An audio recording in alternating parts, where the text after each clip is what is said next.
سر یہ جو 700 گنا کا اجر ہے یہ قیامت کے لیے ہے یا دنیا میں بھی مل سکتا ہے؟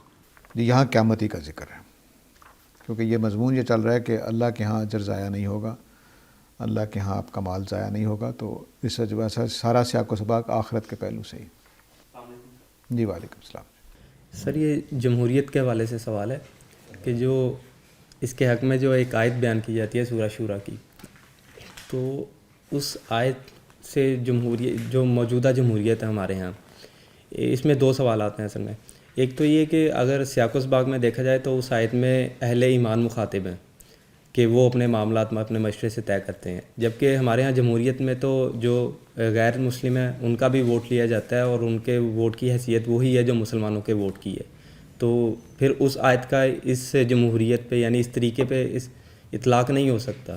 اور دوسرا اس میں سوال یہ ہے کہ جو مشورہ ہے وہ اس کی یعنی وہ مشورہ تو اس لیے کیا جاتا ہے تاکہ کسی اتفاق پر پہنچا جا سکے، یعنی جو بھی اختلاف ہے اس کو ختم کیا جائے اور کسی ایک بات پہ سب لوگ پہنچ جائیں، جبکہ جمہوریت میں ایسی کوئی کوشش نہیں کی جاتی کہ ہم اتفاق تک پہنچ سکیں۔ اس میں تو سب کی رائے لے لی جاتی ہے اور اکثریت کی بات مان لی جاتی ہے، تو ویسی کوئی مشورے والی کوئی بات اس میں ہوتی نہیں ہے۔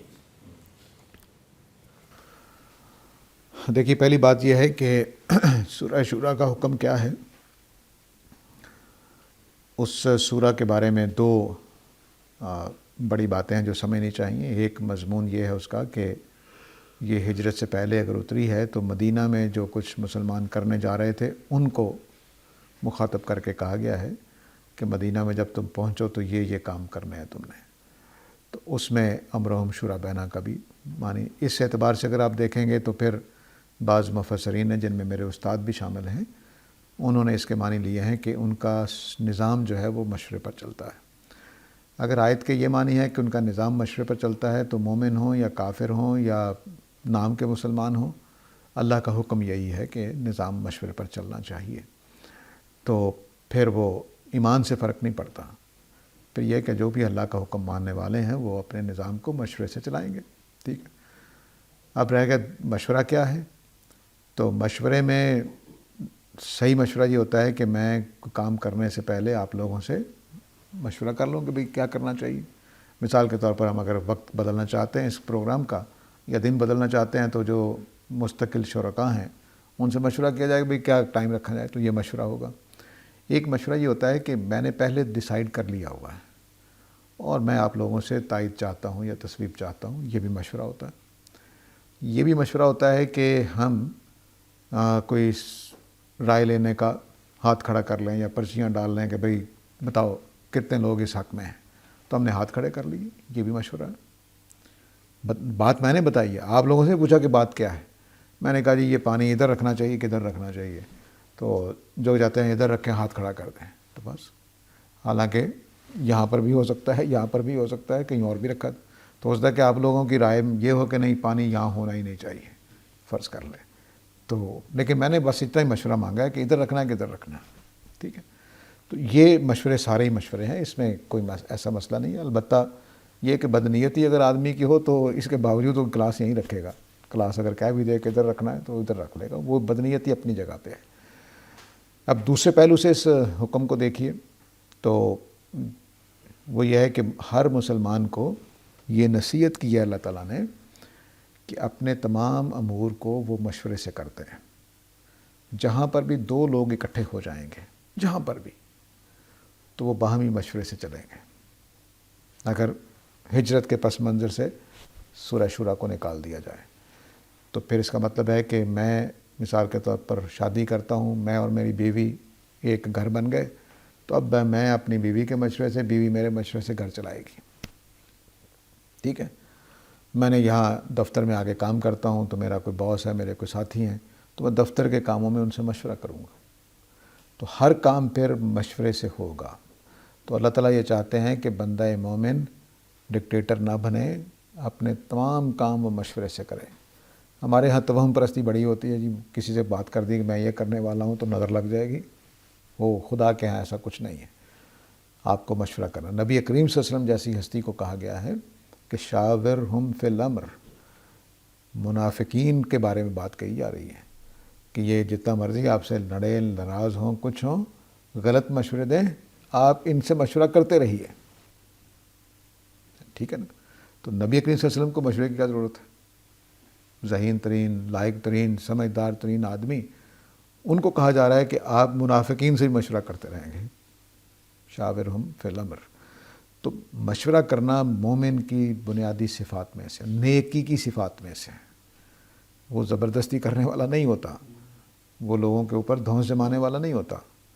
تو ہمارے ہاں تو بہترین شوہر کی علامت ہی یہی ہے کہ وہ ڈکٹیٹر ہو. پنجاب میں کم از کم، مجھے باقی نہیں پتہ، لیکن پنجاب میں تو وہی شوہر ہے جس کے دیکھ کر بچے بھی گھر میں سہم جائیں اور بیوی بھی سہم جائے. تو یہ جو ہے تصور، یہ قرآن مجید کا نہیں ہے. قرآن مجید چاہتا ہے کہ میں اور آپ اپنے گھر بار، کاروبار، اپنے معاملات، جہاں پر بھی دو لوگوں کا مسئلہ آ گیا ہے، ہاں میں اپنے بارے میں ہو سکتا ہے کسی سے مشورہ نہ کروں، کوئی ذاتی مسئلہ میرا، کہ مثال کے طور پر کپڑے کون سے پہننے ہیں یا بال کس طرح کے بنانے ہیں، کس حجام کے پاس جانا ہے، کوئی مسئلہ نہیں، کوئی مشورے کی ضرورت نہیں. لیکن جیسے ہی دو بندوں نے ایک مل کر کام کرنا ہے تو اب مشورہ لازم ہے. اس اعتبار سے وہ حکومت میں ہوں، گھر میں ہوں، بازار میں ہوں، سڑک بنا رہے کام کر رہے ہوں، کوئی دیوار کھڑی کر رہے ہیں اور ساتھ ہمسایہ ہے، سب مشورے سے. اسے پوچھ کر چلیں گے کہ بھئی میں یہ دیوار بنانے لگا ہوں، آپ کو کوئی تنگی مسئلہ تو نہیں، مجھے اجازت دیجیے، میں دیوار بنانا چاہتا ہوں. اس وجہ سے حق شفا کا ایک بڑا مشہور ہمارے یہاں فقہ میں مسئلہ بن جاتا ہے کہ ہمسائے سے کیا کیا چیزیں پوچھنی چاہیے. بیچنا بھی ہے تو آپ ہمسائے کو پہلے پوچھیں گے کہ بھئی خریدنا ہے، کیوں؟ کیونکہ اس کا اور میرا ہمسائیگی ہے، اس کو مشورہ لینا چاہیے اس کا کہ کیا کرنا ہے. تو یہ وہ ساری چیزیں ہیں جو مشورے کے تحت آ جاتی ہیں. اس میں بھی ظاہر ہے کہ مشورہ تو ہمیشہ ہی کئی قسم کا ہے، مشورے کو نہیں ہم روک سکتے. تو ہم نے ایک نظام بنایا جمہوریت کا، اس میں ہم مشورہ کیسے لیتے ہیں؟ لوگ کھڑے کر دیتے ہیں. جیسے میں نے کہا کہ گلاس ادھر رکھنا ہے کہ ادھر رکھنا ہے، تو ہم نے کہا جی یہ 4 لوگ ہیں، ان میں سے جس کو آپ ووٹ دے دیں گے ہم اس کو حکومت میں لے آئیں گے. مشورہ ہو گیا. اس کے بعد پارلیمنٹ لگتی ہے، پارلیمنٹ بیٹھ کے وہ کئی کیسز، کئی بل آتے ہیں، پاس ہوتے ہیں، فیل ہوتے ہیں، چلتے رہتے ہیں. اب وہ بدنیتی ہے، جیسا بھی ہے، وہ ڈرامے کریں، جو کچھ بھی ہے، لیکن کچھ نہ کچھ مشورہ ہوتا رہتا ہے. بے ایمانی کرنا ظاہر ہے کہ ناجائز کام ہے وہ ایک. سر اس کا ایک یہ بھی پہلو ہے کہ جو مومنین اگر مشورہ کرتے ہیں تو ان کی تو پوری کوشش ہوگی کہ ہم اللہ کی ہدایات کے مطابق ہی کوئی عمل کریں، جبکہ ایک غیر مسلم تو اس چیز کو نہیں سامنے رکھے گا. ہاں بالکل ٹھیک ہے. دیانتداری مومن میں بھی ہوتی ہے اور غیر مومن میں بھی ہوتی ہے، اور بددیانتی مومن میں بھی ہوتی ہے اور غیر مومن میں بھی ہوتی ہے. تو آپ نے یہ کیسے ازیوم کر لیا کہ ہر مومن ہر وقت دیانتدار ہوتا ہے،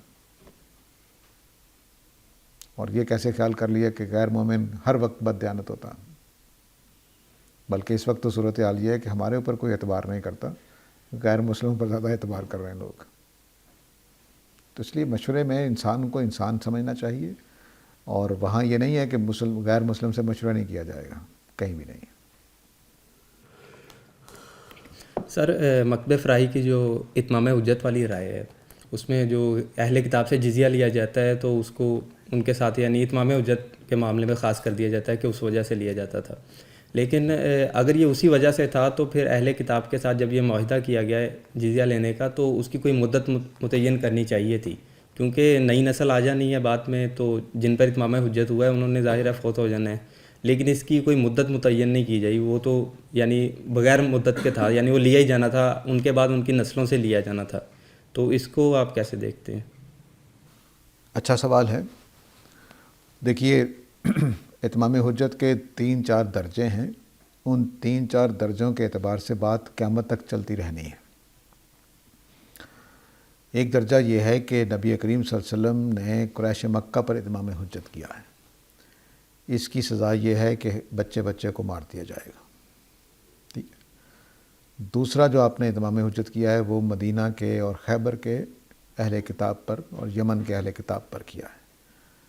اس میں سزا یہ تھی، یہ دوسرے درجے کا ہے، یہ پہلے درجے کا نہیں ہے. اس میں بچے کو پکڑ کر مارنے کی سزا نہیں ہے. اس میں صرف یہ سزا ہے کہ وہ جزیہ دیں گے اور ماتحت ہو کر رہیں گے. ٹھیک ہے. تیسرا اتمام حجت وہ ہے جو صحابہ کے ہاتھوں سے ہوا ہے یا نبی کریم صلی اللہ علیہ وسلم کے ہاتھوں سے ہوا ہے ارد گرد کی ریاستوں پر. اس میں سزا صرف یہ تھی کہ ان کی بادشاہت ختم کر دی جائے گی، ٹھیک ہے، اور یہ نبی وسلم کے اور صحابہ کے عہد میں مکمل ہو گیا کام، ٹھیک ہے۔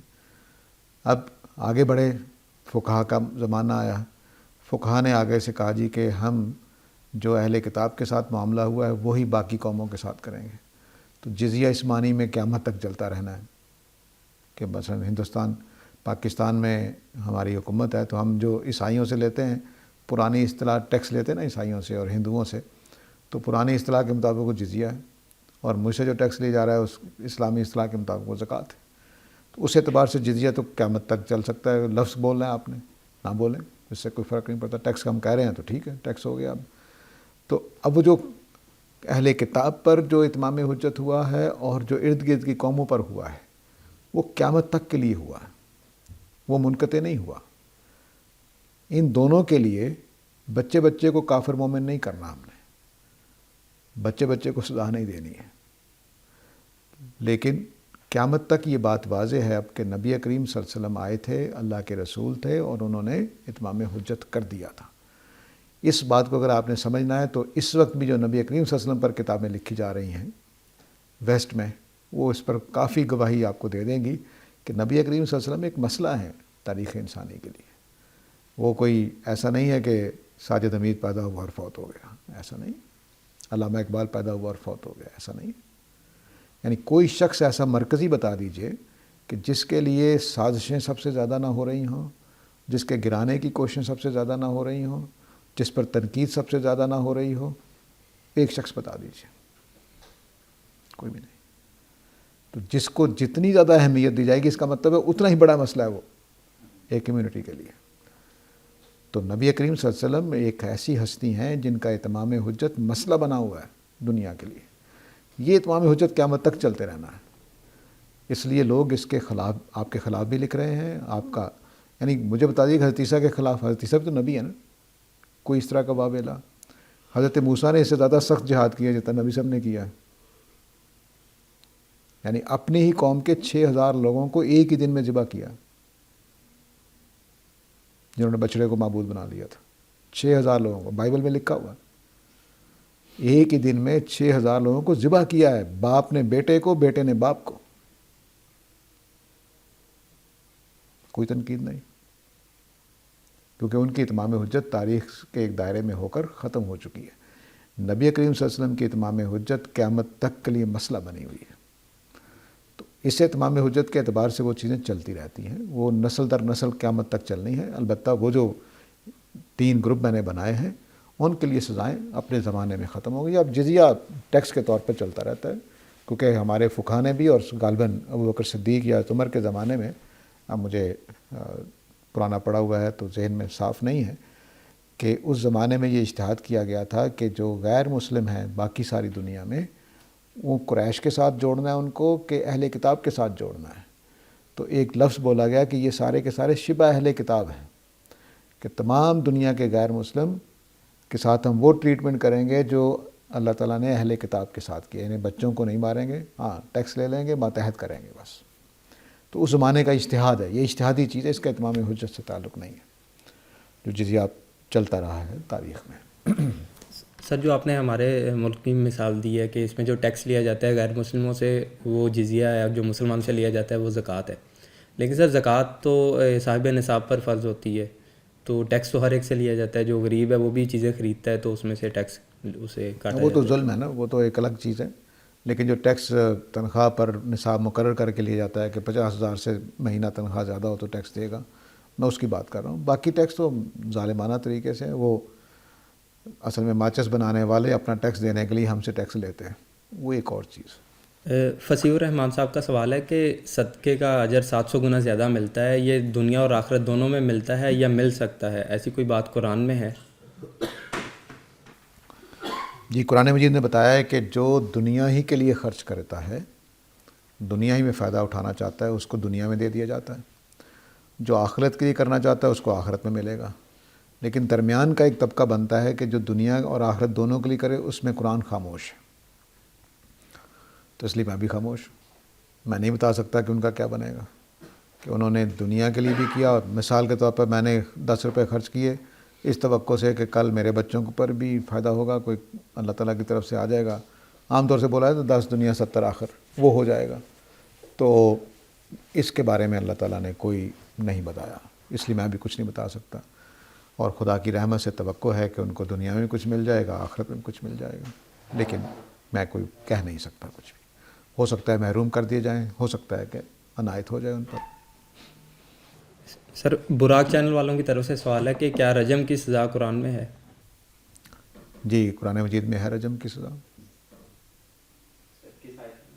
سورہ مائدہ کی آیت ہے، جو حرابہ کی آیت ہے، کہ جو اللہ کے رسول اور اللہ اور اللہ کے رسول سے لڑتے ہیں، جنگ کرتے ہیں، یا یفسدون فی الارض اور فساد مچاتے ہیں، ان کو برے طریقے سے قتل کیا جائے گا، اور ان کے ہاتھ پاؤں کاٹ دیے جائیں گے، اور ان کو دیس نکالا دیا جائے گا. یہ سزائیں قرآن میں بیان ہوئی ہیں. تو برے طریقے سے قتل کرنے کی ایک صورت رجم ہے، ایک صورت صلیب ہے، ایک صورت جو ہے وہ کوئی بھی آپ کر سکتے ہیں. پرانے زمانے میں وہ پتھر باندھ دیا درخت کے اوپر یا کچھ کر دیا، اس طرح کی چیزیں.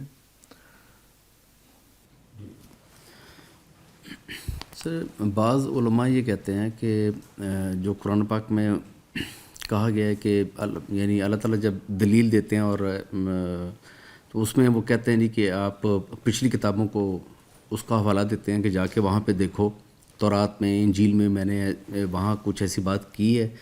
تو یہ بعض علماء یہ کہتے ہیں کہ یہ صرف ان یہود کے لیے یا اہل کتاب کے لیے تھا کہ ان کو کہا جاتا تھا کہ آپ جا کے دیکھ لیں. اب عام مسلمان کے لیے ایسا کوئی حکم نہیں ہے، وہ جا کے ان کتابوں کو ان کو نہیں پڑھنا چاہیے. اصل میں اللہ تعالیٰ نے قریش کو کہا ہے کہ قریش جا کر پوچھ لیں اگر کوئی شک ہے اہل کتاب سے. تو جب قریش کو کہا ہے تو یعنی غیر اہل کتاب کو اہل کتاب، مثال کے طور پر آج ہمیں کوئی سوال پیدا ہو جس کا جواب قرآن میں نہ ہو تو ہم اہل کتاب سے پوچھ سکتے ہیں کہ تمہاری کتابوں میں کیا مسئلہ ہے، کس طرح سے اس کو بیان کیا ہے. تو زیادہ سے زیادہ یہی نہیں کہ تحریف ہوئی ہے. تو لیکن قرآن حوالہ دے رہا ہے کہ نبی کریم صلی اللہ علیہ وسلم کے زمانے میں تورات والوں سے پوچھا جا سکتا تھا، اور قرآن مجید اسی زمانے میں کہہ رہا ہے کہ تحریف ہوئی تھی. ٹھیک ہے، تو دونوں باتیں ایک ہی وقت میں اللہ تعالیٰ کر رہے ہیں. تو اس کا مطلب ہے کہ اتنی تحریف نہیں ہوئی کہ ہم بالکل ہی چھوڑ دیں اس کو، اور یہ بھی نہیں ہے کہ بالکل ہی قبول کر لیں. تو قرآن کی روشنی میں قرآن کو مہیمن قرار دے دیا تورات انجیل کے اوپر. تو ان کی قرآن کی روشنی میں ہم تورات انجیل سے بات سمجھ سکتے ہیں. کئی واقعات ایسے ہیں کہ جن کی تفصیل تورات سے معلوم ہوتی ہے جو قرآن نے بیان نہیں کی. کچھ کی تفصیل اللہ نے کر دی ہے قرآن مجید میں، لیکن تورات انجیل میں نہیں ہے. تو فائدہ اٹھانا چاہیے، وہ اللہ تعالیٰ کی کتابیں ہیں.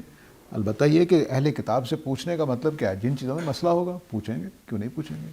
اہل علم سے ہم پوچھتے ہیں، دنیا میں اس میں کوئی رکاوٹ نہیں ہے. البتہ ہمارے ہاں چونکہ یہ گناہ سمجھا جاتا ہے تورات اور انجیل کو پڑھنا، اس وجہ سے لوگ پھر اس طرح کی احتیاط کی باتیں کرتے ہیں. تو یہ اہل علم کا کام ہے، عوام نہ کریں تو ٹھیک ہے، اس میں کوئی مسئلہ نہیں. ایک کنسرٹ سر یہ بھی ہے کہ جو پیغمبر آتا ہے وہ پچھلے پیغمبر کی شریعت کو ختم کر دیتا ہے، منسوخ کر دیتا ہے. کیا یہ ٹھیک ہے؟ نہیں، لازم نہیں ہے. حضرت عیسیٰ نے جملہ یہی بولا ہوا ہے انجیل میں کہ میں تورات کو قائم کرنے آیا ہوں، تو منسوخ نہیں کی گئی.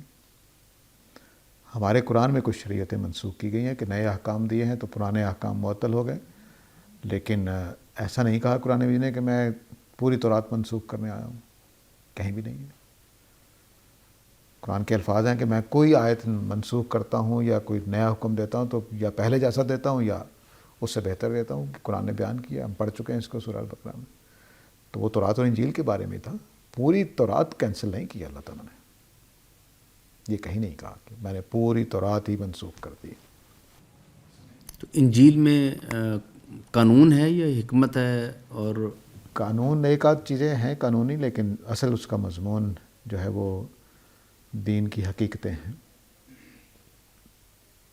اس کو حکمت کہہ لیجیے، ٹھیک ہے، لیکن قانون تو انجیلوں میں اتنا نہیں ہے. بس کچھ قانون کے پس منظر کی چیزیں ہیں تو وہ بیان کی ہیں، وہ بھی حکمت کہہ لیجیے، قانون کے پیچھے جو حکمتیں ہیں. تو یہ بات قرآن پاک میں کہیں موجود ہے کہ جہاں سے یہ کیا چیز؟ یہی کہ بھی عیسیٰ علیہ السلام اس کو منسوخ کرنے کے لیے نہیں آئے تھے تورات کو؟ نہیں، قرآن میں بھی نہیں ہے، تورات انجیل میں بھی نہیں ہے۔ انجیل میں جملہ میں نے بتایا نا آپ کو کہ لکھا ہوا ہے کہ میں تورات کو قائم کرنے آیا۔ قرآن میں میں پوچھ رہا ہوں کہ قرآن مجید میں ہے جہاں سے یہ ملتی ہو؟ کوئی بھی نہیں کہ حضرت عیسیٰ نے کبھی نہیں کہا، قرآن میں کوئی جملہ ایسا نہیں ہے حضرت عیسیٰ کے نام منسوب کہ میں تورات کو منسوخ کرنے آیا ہوں۔ بلکہ قرآن کے یہ الفاظ اس حق میں ہیں کہ انبیاء جو ہیں تورات کے مطابق فیصلہ کرتے رہے نبی صلی اللہ علیہ وسلم تک۔ السلام علیکم سر۔ جی وعلیکم السلام۔ سوال یہ تھا کہ بعض لوگ کہتے ہیں کہ اللہ تعالیٰ فرماتا ہے اور بعض کہتے ہیں کہ اللہ تعالیٰ فرماتے ہیں، تو دونوں جملے کہنا ٹھیک ہے یا پھر اس حوالے سے رہنمائی فرما دیں؟ بڑی اچھی بات آپ نے کہی ہے۔ میری جو پہلی کتابیں ہیں اس میں نے اللہ کہتا ہے اللہ فرماتا ہے لکھتا رہا ہوں۔ اب میں اہتمام کے ساتھ فرماتے ہیں کہتے ہیں کرتا ہوں۔ اصل میں جب ہم ہندوستان میں تھے تو ہندوستان میں ہمارے ارد گرد مشرک رہتے تھے، تو جب ہم کہتے کہ اللہ تعالیٰ فرماتے ہیں تو اس کا مطلب ہو سکتا تھا کہ اللہ تعالیٰ ایک سے زیادہ ہے۔ اس سے بچنے کے لیے ہمارے ہاں سختی برتی جاتی تھی کہ اللہ تعالیٰ کے لیے واحد کا صیغہ ہی بولنا ہے۔ تو حالانکہ اردو میں ادب کے لیے جمع کا صیغہ بولا جاتا ہے، صرف جمع کے لیے نہیں بولا جاتا۔ تو اس وجہ سے اب ہمارے ایسا مسئلہ نہیں ہے۔ ہماری امت کا مسلک ساری دنیا کو واضح ہے کہ ہم ایک ہی خدا کو مانتے ہیں۔ تو جب ہم کہیں گے اللہ تعالیٰ فرماتے ہیں تو یہ ادب کے مطابق زیادہ بہتر ہے۔ البتہ جو کہتا ہے کہ اللہ تعالیٰ کہتا ہے وہ توحید کے پس منظر میں وہ بھی ٹھیک ہے، لیکن اس میں ادب کی کمی ہو جاتی ہے بس۔ لیکن ہمارے جو دیسی زبانیں ہیں اس کو بھی سمجھنا چاہیے، اس میں ادب کے لیے یہ جملے نہیں بولے جاتے۔ وہ باپ کو بھی کہیں گے ابا ادھر آ، تو ان کے ہاں ادب والا پہلو ہوتا ہی نہیں ہے۔ خود عربی میں نہیں ہے، عربی میں انگریزی میں نہیں ہے۔ باپ کو بھی یوں تم کہہ سکتے ہو اور چھوٹے کو بھی تم۔ ہم تو بڑوں کو آپ کہتے ہیں، چھوٹوں کو تم کہتے ہیں، ہم نے الفاظ بدلے ہوئے ہیں۔ تو پھر وہ غیب کے انگریز کیا کرتے ہیں، غیب کے صیغے میں چلے جاتے ہیں، ہز میجسٹی، سامنے کھڑے ہو کر کہیں گے ہز میجسٹی، تاکہ وہ ادب قائم ہو جائے۔ اور البتہ قرآن مجید میں جو عربی ہے، عربی میں جمع کے صیغے بھی استعمال ہوئے ہیں۔ نحن نزلنا الذکر و نحن لہ لحافظ، ہم نے قرآن نازل کیا اور ہم اس کی حفاظت کرنے والے ہیں۔ تو یہ پھر جمع کے صیغے اللہ تعالیٰ اختیار کر لیتے ہیں، تو لیکن واحد کے صیغے بھی اختیار کیے ہیں۔ تو قرآن میں چونکہ دونوں سنتیں قائم کی ہیں تو اس لیے ہمارے لیے دونوں جائز ہیں۔ جہاں توحید کا مضمون ہو، توحید کا مسئلہ ہو، تو وہاں صیغہ واحد استعمال کیا جا سکتا ہے، لیکن بہتر یہ ہوگا کہ ادب آداب کے ساتھ ہم چلتے رہیں۔ سر ابھی ہم نے قرآن مجید میں حکمت کے حوالے سے مطالعہ کیا، تو قرآن مجید میں دیگر جگہوں پر حضرت داؤد علیہ السلام اور حضرت موسیٰ علیہ السلام، لقمان علیہ السلام وغیرہ کے ساتھ یعنی ان کے حوالے سے کہا گیا ہے کہ ان کو بھی ہم نے علم اور حکمت دیا تھا، اور پیغمبر اسلام صلی اللہ علیہ وسلم کے حوالے سے بھی فرمان ہے کہ ان کو حکمت سکھانے کے لیے بھیجا گیا تھا۔ تو آج کے دور میں ایک عام آدمی بھی یعنی حکمت حاصل کر سکتے ہیں کسی طریقے سے، ایک خالص خدائی پیغمبروں کے لیے ایک خاص عطا ہے اللہ کی طرف سے۔ حکمت کے درجات ہیں، علم کے درجات ہیں۔ جو انبیاء ہیں ان کو حکمت عطا کی جاتی ہے للحکم۔ اس کو قرآن نے بیان بھی کیا ہے کہ میں نے ان کو نبیوں کو کتاب دی، حکم دیا، یا علم دیا اور حکم دیا۔ حکم کا مطلب ہے کہ قوت فیصلہ۔ حکمت کیا چیز ہوتی ہے؟ مجھے یہ پہچان دیتی ہے کہ یہ بات ٹھیک ہے، یہ غلط ہے، ٹھیک ہے۔ تو یہ حکمت انبیاء کو اس لیول کی دی جاتی ہے کہ وہ صحیح باتوں کا صحیح جواب دے سکتے ہیں۔ مثال کے طور پر حضرت یوسف کو جب بادشاہ کا پیغام پہنچا ہے کہ تمہیں رہا کیا جاتا ہے، تو انہوں نے آگے سے کیا کہا؟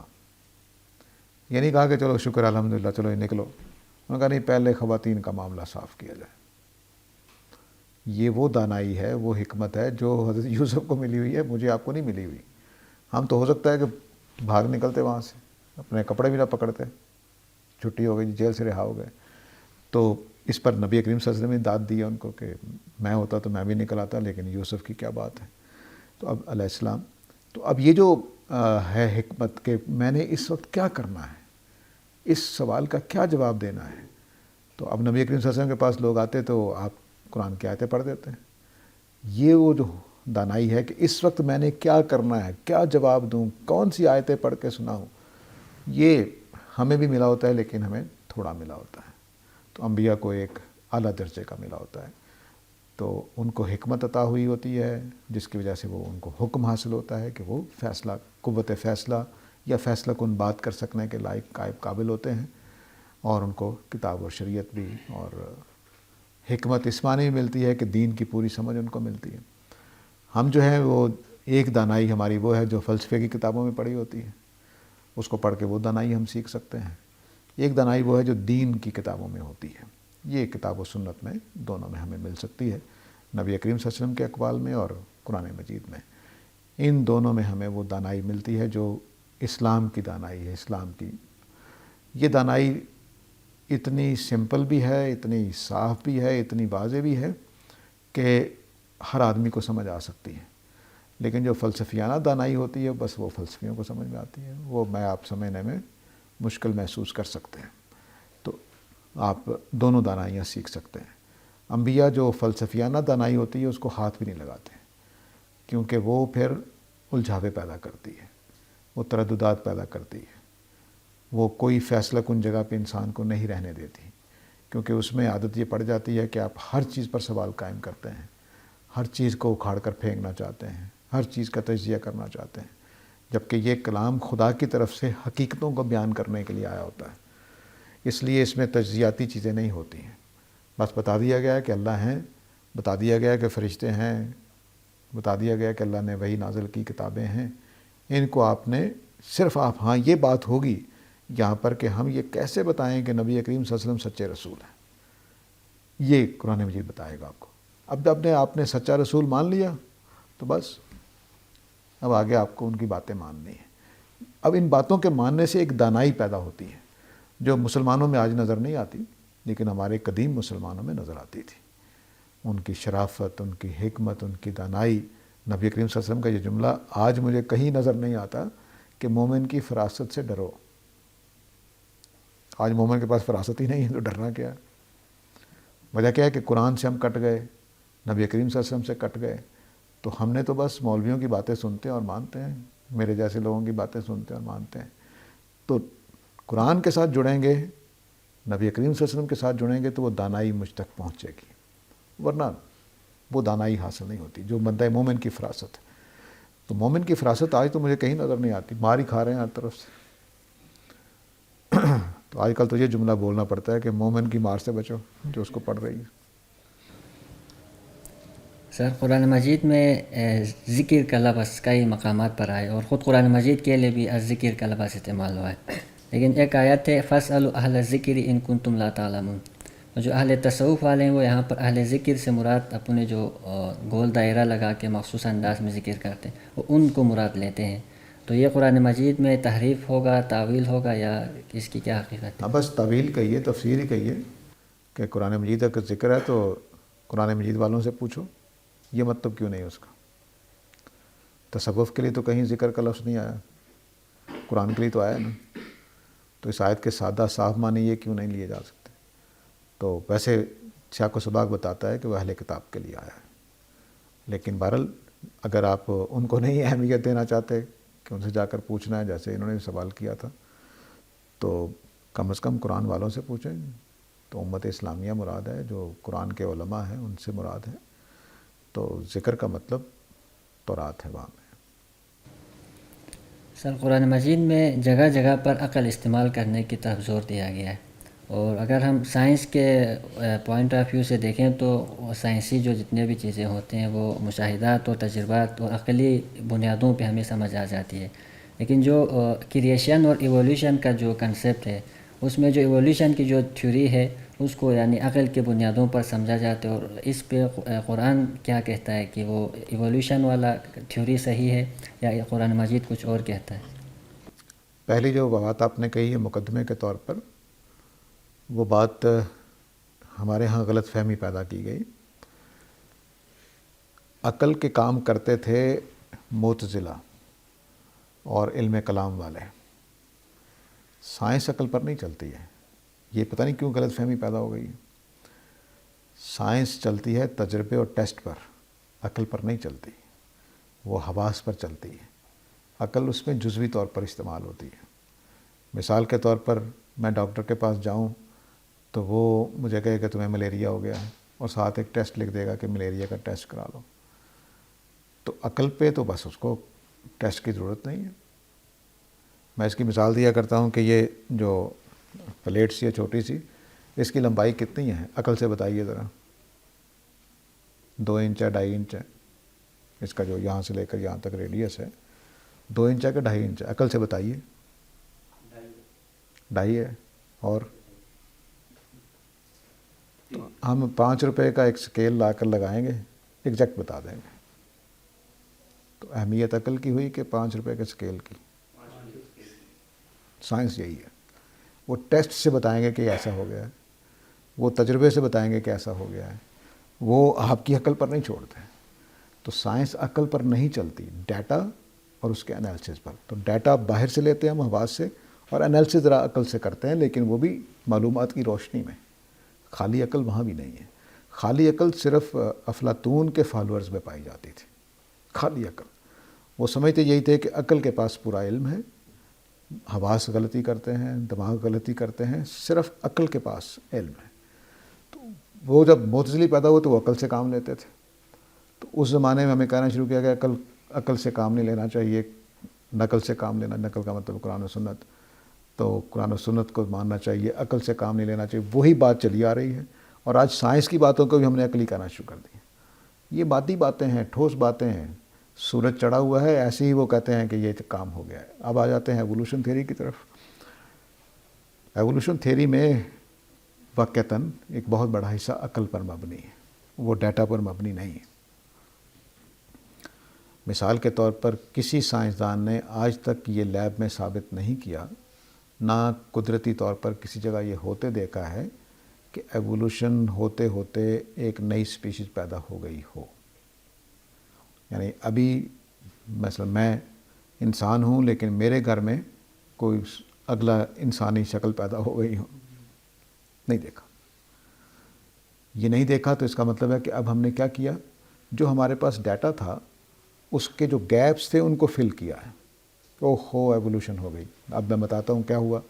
وہ کہتے ہیں جی کہ جو پرانے فاسلز ہیں وہ سادہ زندگی ہے، جو نئے ہیں زمانے کے اعتبار سے ہمارے قریب ہیں وہ زیادہ پیچیدہ زندگی والے فاسلز ہیں۔ تو اس کا مطلب ہے کہ ماضی میں زندگی سادہ تھی، پھر اور پیچیدہ ہوئی، پھر اور پیچیدہ ہوئی، پھر اور پیچیدہ ہوئی۔ تو اب عقلی طور پر آپ کہیں گے، اب عقل آ رہی ہے، ڈیٹا کیا بتا رہا ہے کہ پرانے جو فاسلز ہیں وہ ہلکی سادہ زندگی ہے، اور بعد والے فاسلز پیچیدہ زندگی زیادہ ہے، یہاں تک کہ انسان تک پہنچ گئے۔ تو اب عقل کہہ رہی ہے کہ اوہو یہ لگتا ہے کہ آہستہ آہستہ ڈیولپ ہوئی ہے، ٹھیک ہے، آہستہ آہستہ ڈیولپ ہوئی ہے۔ اب دوسری طرف آ جائیے، سائنس کے پاس میٹیریل آیا جی کہ سارے جانور ایک دوسرے سے ملتے جلتے ہیں۔ مثلا میملز کو دیکھ لیجئے، 2 گردے ہیں، 2 آنکھیں ہیں، 2 نتنے ہیں، 2 ہاتھ ہیں، 2 پاؤں ہیں۔ تو اس کا مطلب ہے کہ یہ ایک دوسرے سے پیدا ہوا ہے۔ پھر آپ نے ایک گیپ فل کیا ہے۔ پہلا گیپ کیا تھا کہ یہ ترتیب کیوں ہے زمانے کے اعتبار سے؟ آپ نے کہا کہ لگتا ہے کہ ایک دوسرے سے ڈیولپ ہوئے ہیں، زندگی آہستہ آہستہ ڈیولپ ہوئی ہے۔ دوسرا گیپ آپ نے فل کیا کہ لگتا ہے کہ ایک دوسرے سے پیدا ہوئے ہیں کیونکہ ملتے جلتے ہیں۔ اب ان دونوں باتوں کو جوڑیے تو ایوولوشن تھیوری برآمد ہو جاتی ہے۔ تو آپ نے 2 ڈیٹا کو انالائز کر کے انٹرپریٹ کر کے ایک رائے دی ہے۔ کسی نے سائنسی طور پر نہیں دیکھا کہ ایوولوشن ہوئی ہے، صرف ابھی آپ بگ بینگ کو بھی دیکھیں نا، بگ بینگ کائنات پھیل رہی تھی، سائنسدانوں نے دیکھا، اور لائٹ کے ریڈ شفٹ جو ایفیکٹ ہوتا ہے اس سے کہ جتنی لائٹ دور ہوتی جاتی ہے اس کا رنگ بدلتا جاتا ہے، نیلا، سرخ اور اس طرح۔ اب وہ جو دیکھا جب لوگوں نے کہ بھئی ستارے جو ہیں وہ نیلے بھی نظر آ رہے ہیں، سرخ بھی نظر آ رہے ہیں، تو اس کا مطلب ہے کہ کائنات پھیل رہی ہے۔ جب کائنات پھیل رہی ہے تو اب ماضی میں جائیں تو کائنات پھیل رہی ہے، اب آگے بھی ٹائم میں پھیلتی جائے گی، پیچھے چلیں تو سکڑے گی۔ تو یہاں تک نتیجہ پہنچا کہ 13-13.5 ارب سال پہلے کائنات ایک جگہ مجتمع تھی، الگ الگ نہیں تھی۔ اب جیمز ویب آئی ہے تو اس نے 26 ارب سال پہلے کا اشارے دینے شروع کر دیے کہ 26 ارب سال پہلے کائنات بن گئی ہوئی تھی، گلیکسیز بن گئی ہوئی تھی، اب کیا کریں گے؟ تو اب یہ 2 تھیریز بن رہی ہیں کہ کائنات بگ بینگ سے پہلے موجود تھی، ٹھیک ہے، ایک یہ تھیری بن رہی ہے۔ تو اب ہم نے کیا کیا تھا عقل سے ایک تجزیہ کیا تھا کہ کائنات پھیل رہی ہے تو اس کا مطلب ہے کہ ایک ٹائم پہ وہ مجتمع بھی تھی ایک پوائنٹ پر. یہ عقلی فیصلہ تھا, کسی نے دیکھا نہیں ہوا تھا. تو ہو سکتا ہے کہ ایسا ہوا ہی نہ ہو, کائنات بنی ایک بڑے جگہ سے اور اب پھیل رہی ہے, ممکن ہے, یہ بھی ہو سکتا ہے. تو عقل کہاں آتی ہے؟ ڈیٹا کے ساتھ عقل چل رہی ہوتی ہے. تو یہ ڈیٹا پلس عقل مل کر سائنس کی چیزیں بنتی ہیں. تو یہ خالی عقل نہیں ہے جو افلاطون استعمال کرتا تھا, وہ عقل نہیں. جی عقل استعمال کرنی چاہیے, اللہ تعالیٰ نے کوئی چیز فالتو نہیں دی. عقل کا استعمال کر کے انسان ڈیٹا کریٹ کرتے ہیں کمبینیشن میں. بالکل سارے کام ہم عقل سے کرتے ہیں, دین کو بھی عقل سے مانتے ہیں. ابھی یہاں ہم نے آیتیں پڑھی تھی کہ جو اللہ کی راہ میں خرچ کرتے ہیں وہ بھی اولو الالباب ہیں, عقل والے ہیں, سمجھدار ہیں. تو سمجھداری, عقل, یہ سب ٹھیک ہے, لیکن محض صرف عقل, صرف ڈیٹا, یہ غلط ہے. سائنس کی غلطی یہی ہے کہ وہ صرف ڈیٹا اور صرف عقل پر کھڑی ہو گئی. میری فطرت کا اس نے لحاظ نہیں رکھا.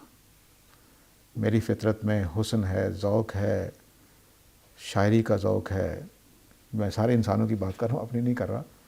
تو یہ چیزیں سب انسانوں کے اندر ہیں. اور پھر کائنات میں ایسی چیزیں ہیں کہ جو دنیا کی کوئی قدرتی طاقت موجود نہیں ہے جو بنائے. مثلا پھولوں کا, پتیوں کا ڈیزائن کس نے بنایا ہے؟ ڈی این اے کے اندر یہ پیغام کس نے لکھا ہے؟ کون سی نیچرل فورس ہے جو یہ کام کر سکتی ہے؟ ابھی تک ایکسپلین نہیں ہوا کہ پہلا ڈی این اے جس جانور کا بنا ہوگا, مائکروبس کا, وہ ڈی این اے کس نے ڈیزائن کیا ہے؟ کون سی نیچرل فورسز ہیں جو ڈیزائن کر دے سکتی ہیں؟ یعنی یہ تو ہوتا ہے نا کہ ہوا چل رہی تھی تو پتھروں کے اندر ہوا گزر کے پتھروں کی ایک شکل بن گئی, یا پانی کے ڈراپس جب ٹھنڈے ہوئے, کنڈینس ہوئے, تو وہ کرسٹل آپس میں جڑے تو ایک پھول کا ڈیزائن بن گیا, کچھ بن گیا. کہ تو سمجھ میں آتا ہے کہ نیچرل فورسز کر رہے ہیں کہ پانی کے ڈراپس میں چپکنے کی صلاحیت ہے. برف جب ٹھنڈی ہوتی ہے, پانی ٹھنڈا ہو کے چپک جاتا ہے, اور وہ کس طرح سے چپک گیا ویسا ڈیزائن بن جائے گا. لیکن اس کا کون سی نیچرل فورس ہے جو ڈی این اے تخلیق کرتی ہے؟ کہیں نہیں. جس دن ایکسپلین ہوگا مان لیں گے, ابھی تو نہیں ہے.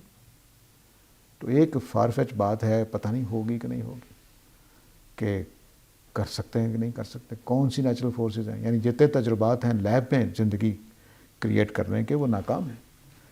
اب انہوں نے ایک زندگی کریٹ کی ہے جو چھٹی قسم ہوگی زندگی کی, تو وہ آپ کے سیل ہیں جو پیدا ہوتے ہیں, بنتے ہیں, مر جاتے ہیں, سب کچھ ہو رہا ہے. لیکن وہ یہ والی زندگی نہیں ہے جو اللہ نے پیدا کی ہوئی. تو وہ آپ کر کے دیکھ لیں, اگر وہ کر سکتے ہیں تو بڑی اچھی بات ہے. اور میں اس کا قائل ہوں کہ ہو سکتی ہے. میں یہ نہیں کہہ رہا کہ ہو نہیں سکتی, ہو سکتی ہے. لیکن وہ اللہ تعالیٰ نے ہمیں خلیفہ بنایا ہے. خلیفہ کی ایک ایکسٹینڈ ہے کہ پرانا انسان یہ سمجھتا تھا کہ میری لمٹ بس چل پھرنا ہے اور کوہ پیمائی ہے اور نئی نئی فصلیں پیدا کر لینا ہے, نئے نئے جانور پیدا کر لینا ہے. لیکن پھر آگے بڑھے تو ہم نے کہا کہ اچھا نہیں, ہماری رینج یہ بھی, ہم یہ بھی کر سکتے ہیں, یہ بھی کر سکتے ہیں. ابھی مجھے نہیں پتا کہ انسان, ہو سکتا ہے کہ ہمارے جیسا جیتا جاگتا کوئی جانور لیب میں پیدا کر لے.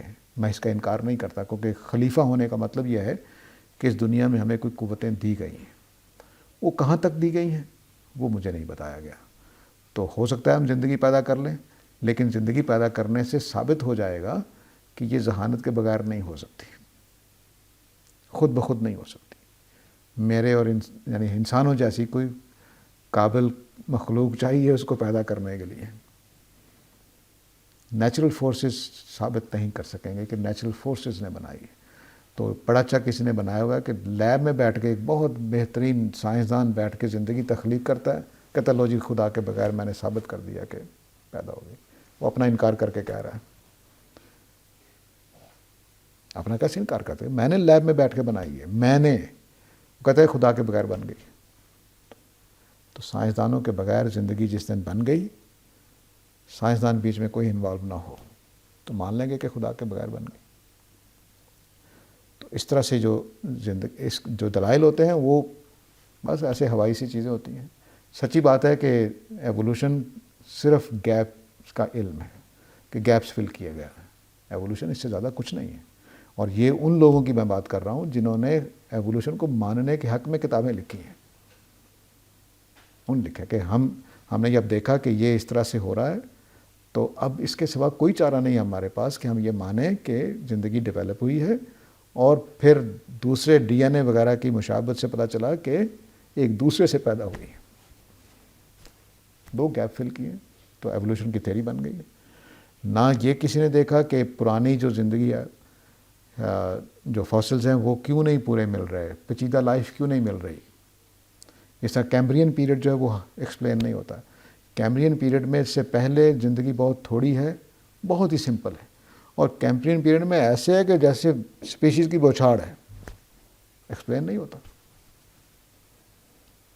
تو کیسے مانیں گے؟ لیکن بہرحال غور کرتے رہیے، قرآن مجید کریشن کی بات کرتا ہے، اللہ تعالیٰ نے زندگی بنائی ہے، اور انشاءاللہ یہی چیز ثابت ہوگی۔ سر قرآن مجید میں جو ابھی ہم نے پڑھا کہ اللہ ظالموں کی مدد نہیں کرتا، اگر آج ہم پوری دنیا میں دیکھیں تو ہر جگہ مظلوموں پر ظلم ہی ہو رہا ہے، خاص کر مسلمانوں پہ، اور کہیں سے غیبی مدد کے کوئی آثار نظر نہیں آ رہے۔ تو یہ اللہ تعالیٰ نے کہیں یہ نہیں کہا کہ میں مظلوموں کی مدد کرتا ہوں، کہا ہے کہیں؟ بس ظالموں کی مدد نہیں کرتے تو اس کا مطلب یہ ہے کہ وہ ظالم نہیں ہیں جن کی اللہ تعالیٰ مدد کر رہے ہیں۔ یہ ہماری مس انڈرسٹینڈنگ ہے،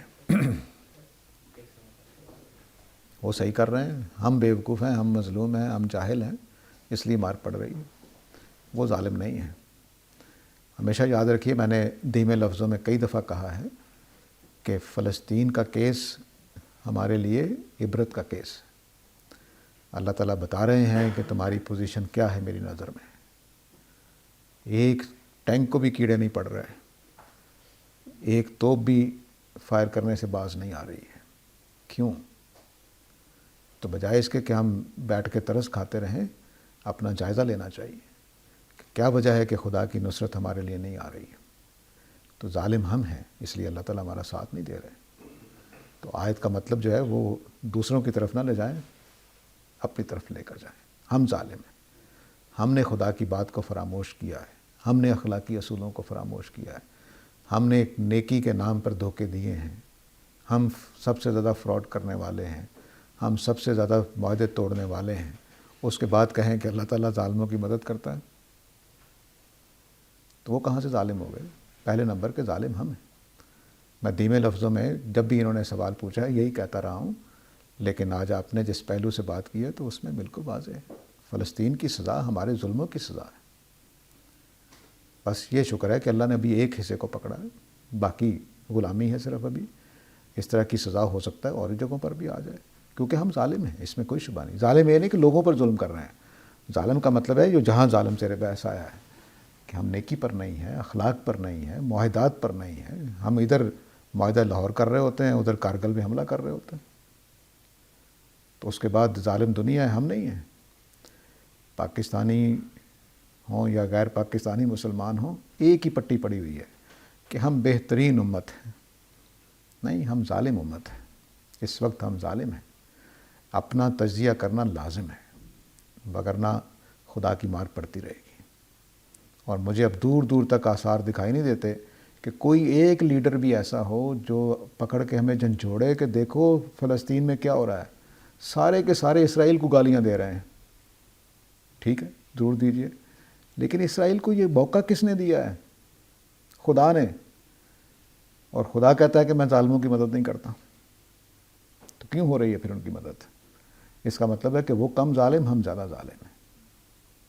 ہم نے دین، دنیا، اخلاق کچھ بھی یہ نہیں اپنایا ہوا، ہم اس نوعیت کے ظالم ہیں۔ اس نوعیت کا ظالم نہیں ہے کہ لوگوں کے مال چھین رہے ہیں، نہیں، ہم نیکی پر قائم نہیں ہیں۔ اور قرآن کا ظالم اسی معنی میں ہے، قرآن کا ظالم اس معنی میں نہیں ہے کہ جو قوموں کے اوپر ظلم کرتے ہیں، صرف اس معنی میں نہیں ہے، وہ بھی ہے، لیکن یہ ظلم سب سے بڑا ہے کہ ہم نیکی پر نہیں ہیں، اخلاق پر نہیں ہیں، ہماری زبان کوئی نہیں رہی ہے، ہماری کوئی کام، یعنی اپنے بھائیوں سے ذرا ارد گرد جو رہ رہے ہیں ان سے معاہدہ کرتے ہوئے آپ کو تسلی ہوتی ہے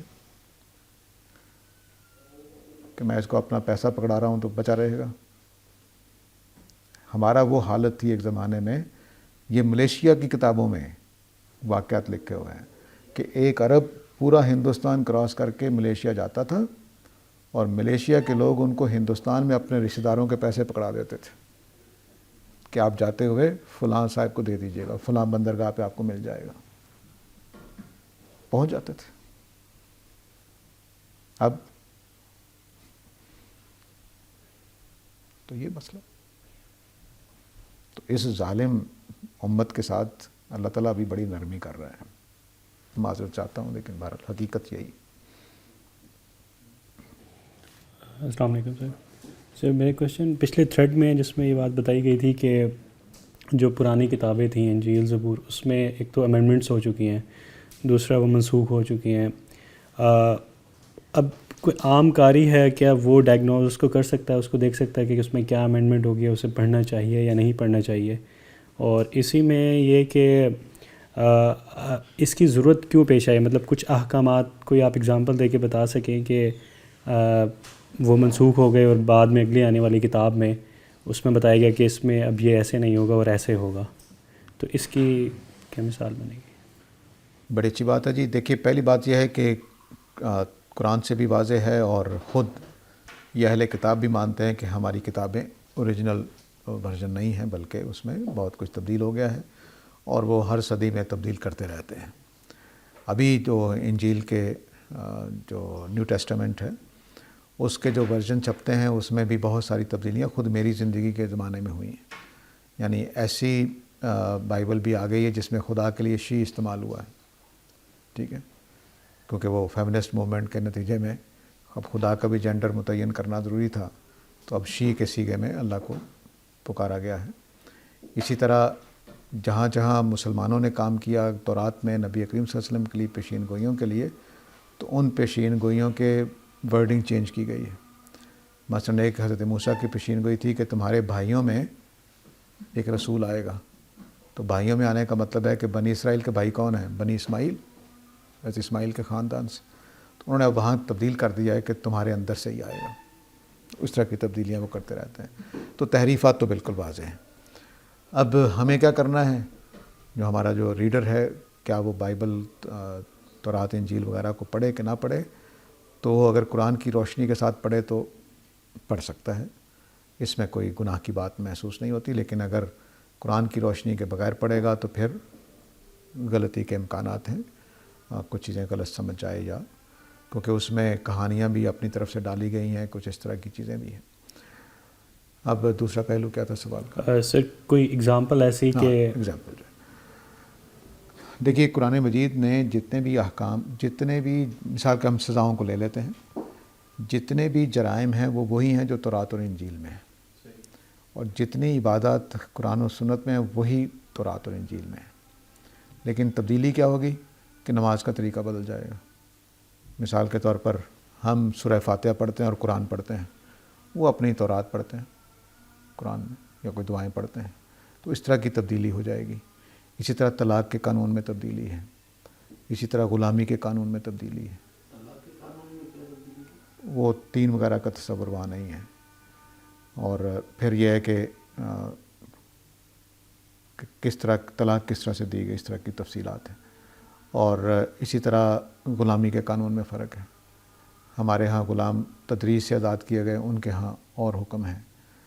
اسی طرح جو قانون رسالت کے تحت ان کو یہ اجازت نہیں ہے کہ کوئی غیر مسلم ان کے محلے میں آ کر رہ سکے، ہمارے لیے اس کی اجازت ہے کہ کوئی رہ سکتا ہے۔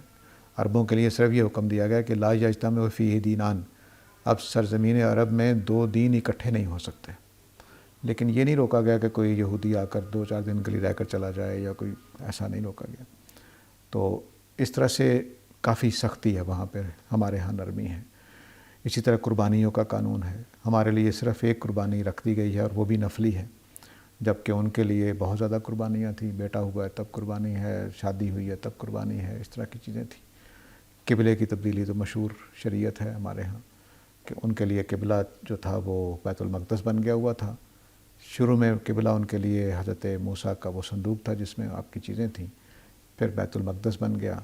نبی کریم صلی اللہ علیہ وسلم نے بھی ابتدائی مدینہ میں آنے کے بعد اسی کی پیروی کی، پھر خانہ کعبہ قبلہ بنا دیا گیا۔ تو اس طرح کی موٹی موٹی چند مثال ہیں۔ تو سر اگر یہ کہیں کہ مطلب دین تو ایک ہی ہے، مطلب جو احکامات ہیں وہ اللہ کی طرف سے ہی ہیں، تو ہم یہ کہہ سکتے ہیں کہ جو ہیومن مائنڈ ہے وہ اپنا ڈیولپ ہونے میں ٹائم لیتا ہے۔ غالباً گاندھی صاحب نے بھی اس طرح کی بات کی تھی، اگر مجھے کوئی مغالطہ نہ ہو، کہ جو انسانی دماغ ہے وہ اس وقت کے حساب سے جو احکامات تھے وہ اس وقت کی سچویشن کے مطابق تھے. پھر آہستہ آہستہ جو ضروریات ہوتی ہیں، مطلب تھوڑا سا آڈ لگتا ہے کہ اس وقت جو تھے کیوں کوئی غیر مسلم جو ہے ایک کمیونٹی میں نہیں رہ سکتا، حالانکہ وہی خدا ہمیں اب کہہ رہا ہے کہ وہ کوئی غیر مسلم آ جائے تو رہ سکتا ہے. تو وہ تھوڑا کانٹرڈکٹری ہو جاتی ہیں چیزیں. تو اس کو جسٹیفائی کرنے کے لیے ہم یہ کہہ سکتے ہیں کہ ہیومن مائنڈ جو ہے وہ ڈیولپ ہوتا ہے، یا اس کی کوئی اور وجہ بھی ہو سکتی ہے.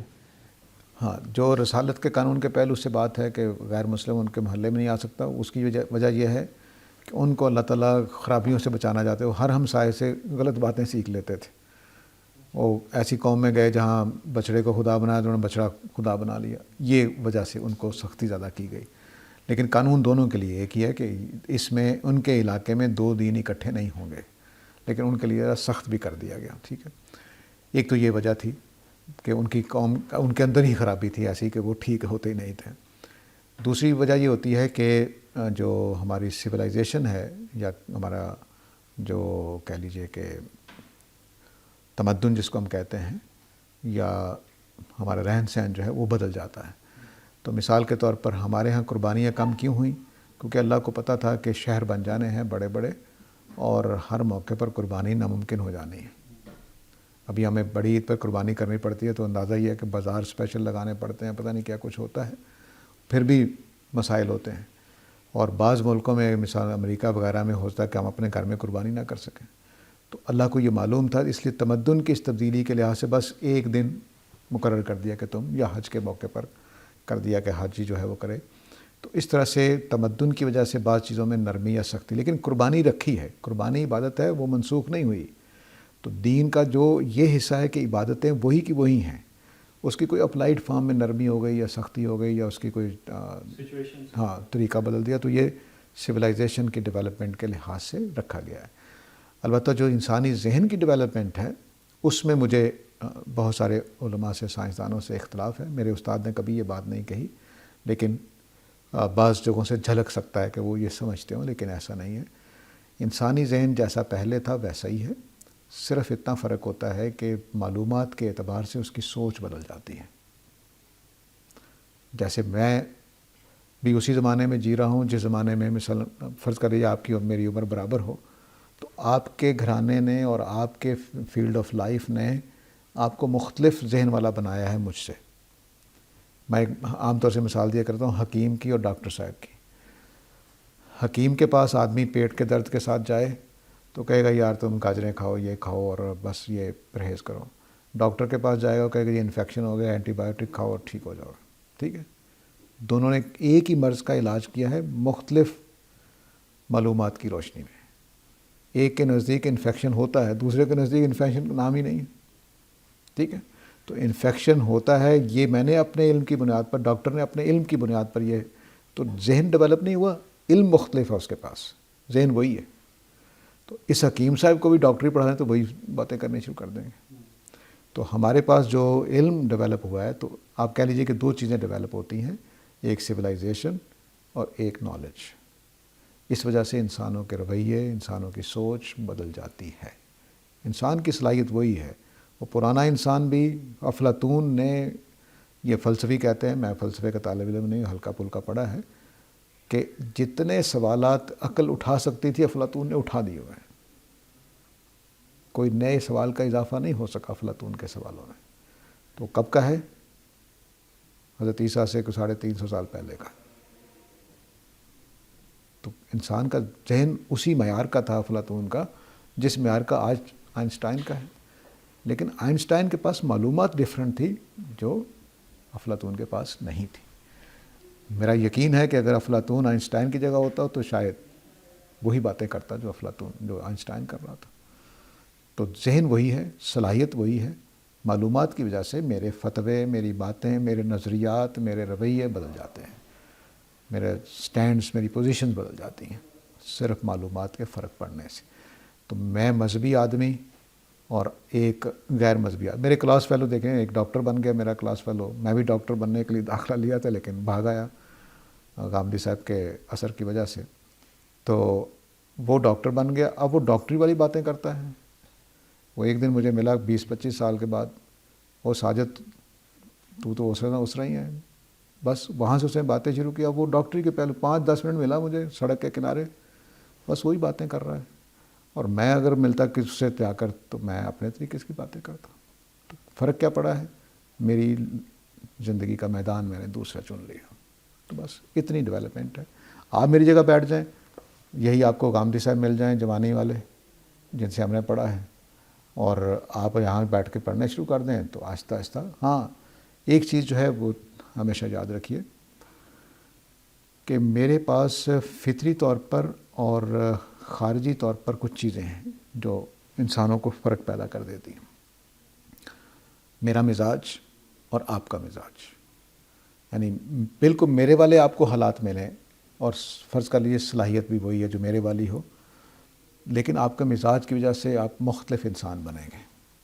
مزاج, صلاحیت, فطرت, یہ پیدائشی طور پر میرے اور آپ کے پاس ہے. فطرت میری اور آپ کی یکساں ہے, لیکن صلاحیت اور مزاج میرا اور آپ کا یکساں نہیں ہے, ایک جیسا نہیں ہے. ان دونوں نے پیدائشی طور پر میرے اور آپ کے درمیان فرق رکھ دیا ہوا ہے. اس کے بعد میرا گھر, کلچر, تہذیب یہ فرق ڈالتا ہے. میرا فیلڈ آف لائف فرق ڈالتا ہے, میں نے نالج کیا سیکھا ہے, میرے تجربات فرق ڈالتے ہیں. 6 چیزیں ہیں, 3 جو ہیں پیدائشی ہیں, 3 جو ہیں وہ بعد میں ہم نے سیکھی ہیں, لیکن صرف ایک ہے جو مشترک ہے, باقی ساری مختلف ہیں. کلچر, حالانکہ ہم پاکستان میں پنجاب میں رہ رہے ہوں, تب بھی آپ کے گھر میں میرے گھر سے تھوڑا مختلف کلچر ہوگا, اس سے آپ مختلف بنیں گے. اس کو آپ یوں بھی سمجھ سکتے ہیں کہ ایک ہی گھر میں پہلا بچہ پیدا ہوتا ہے وہ کلچرلی ڈیفرنٹ ہوتا ہے دوسرے بچے کے مقابلے, کیونکہ اس کے کلچر میں ایک بیبی نے تبدیلی کر دی ہوتی ہے. تو ماں باپ اور پہلا بیٹا دوسرے بیٹے کے لیے, دوسرے بچے کے لیے نیا کلچر دے رہا ہوتا ہے, مختلف کلچر پہلے کے مقابلے میں. اور ماں باپ بھی زیادہ حوصلے والے ہو گئے ہوتے ہیں, پہلے کے بارے میں زیادہ سینسٹیو ہوتے ہیں.